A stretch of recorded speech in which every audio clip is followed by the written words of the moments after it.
అందరికీ అని చెప్పారు. యష్మి గారు కూడా అప్పుడు అలాగే అన్నారు. నాకు కొన్ని మిక్స్డ్ ఎమోషన్స్ ఇచ్చారు. నువ్వు క్లారిటీ నాకు చెప్పలేదు. నువ్వు కట్ చేసావా నిజంగా అని.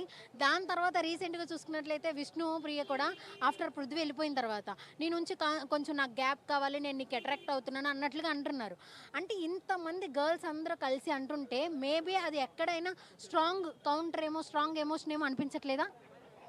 అలా ఏమి అనిపించట్లేదు. అంటే ఫ్లర్ట్ చేయాలి అని అనుకుంటే ఒక అమ్మాయి కావాలంటే ఒక అమ్మాయిని అదేమన్నా బంపర్ ఆఫరా? ఒకళ్ళ తర్వాత నెక్స్ట్ రావటానికి. అంటే వాళ్ళే వస్తున్నారు. తన క్యారెక్టర్ తెలుసుకొని తన నేచర్ అలాంటిది. ఇప్పుడు లేడీతోనే కాదు జెంట్స్‌తో కూడా అలాగే ఉంటున్నాడు. అంటే తనను ఎక్కువ ఎలా చెప్పాలంటే తన క్యారెక్టర్ అలాంటి రియాలిటీ అలాంటిదే. కానీ వీళ్ళేమనుకుంటున్నారంటే నాతో ఎక్కువ క్లోజ్ ఉంటున్నాడు, నేనంటే ఇష్టమేమో ఆ మైండ్‌లోకి వెళ్ళిపోతున్నారు.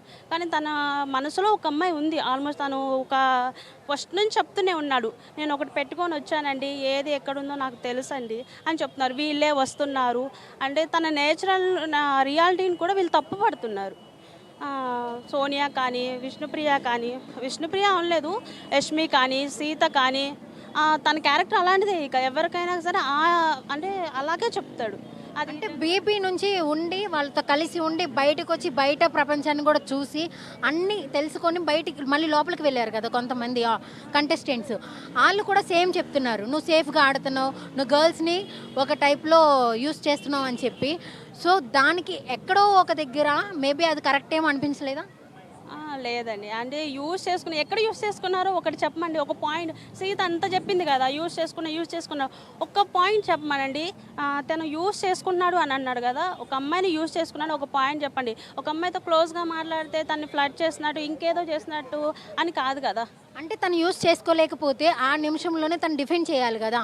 ఏమి చేయకుండా జస్ట్ యాక్సెప్ట్ చేసి దాని తర్వాత మళ్ళీ అదేంటిది ఎపిసోడ్ జరుగుతున్నప్పుడు దాని గురించి బాధపడడం అలా చేశారు కానీ ఆ టైంలో డిఫెండ్ చేయలేకపోయారు. అది ఒకవేళ రాంగ్ అయితే ఖచ్చితంగా బయటకు వచ్చి కోప్పడి డిఫెండ్ చేయాలి కదా! అక్కడ ఎందుకు యాక్సెప్ట్ చేశారు? అది రాంగ్ అంటే తను అనుకోవట్లేదు. అది వీళ్ళు అనుకుంటున్నారు. అది రాంగ్ అంటే మేము ఇలా ఉంటున్నాం, మేమంటే ఇష్టం అనేది ఇది లేడీస్ అనుకుంటున్నారు. కానీ అక్కడున్న వాళ్ళు తను అనుకోవటం లేదు కదా! తను డిఫెండ్ చేసుకోవడానికి కూడా తర్వాత చెప్తున్నారు. మేము ఇలా ఉండడం వల్ల నిఖిల్‌కి బయటకు వచ్చి ఇంటర్వ్యూస్‌లోనో ఇలాగే మీడియాలోనో ఇలా చెప్తున్నారు. అసలు వెళ్ళి దగ్గరికి వెళ్ళి నీ మీద నాకు ఫీలింగ్ ఉంది అని అంటే అప్పుడే చెప్పేసేవాడు కదా నిఖిల్. ఇంత లాంగ్ తీసుకొచ్చి మాకు అదంతా తన మీద క్రష్ ఉంది, అది ఉంది, ఇది ఉంది అని చెప్తున్నారు. అదేదో తను డైరెక్ట్గా నిఖిల్ చెప్తే నిఖిల్ అప్పుడే డిఫెండ్ చేసుకునేవాడు కదా, నాకు ఉంది ఆల్రెడీ అని. స్టేజ్ మీద నాగార్జున దగ్గరగా వచ్చినప్పుడే చెప్పారు. సో BB8 ఒక్కసారి ఇది అయిపోయింది సేమ్ బ్యాక్గ్రౌండ్ కదా. ఒక్కసారి BB8 ఎందుకు చాలా వరకు స్టార్టింగ్లో BB8 స్టార్టింగ్ నుంచి చాలా డౌన్లోడ్గా ఉంది. బిగ్ బాస్లో ఎప్పటికీ ఉండేంత అభిమానులు కానీ ఎవరు కూడా సంపాదించుకోలేదు. అంత టీఆర్పీ కూడా రాలేదు.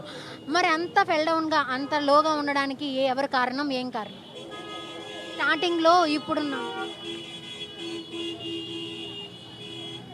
బిగ్ బాస్ తెలుగులో లేదు. దానికి కారణం ఏమంటారు? మళ్ళీ అడుగుదాం. యాజ్ ఏ ఆడియన్గా చెప్పండి. BB8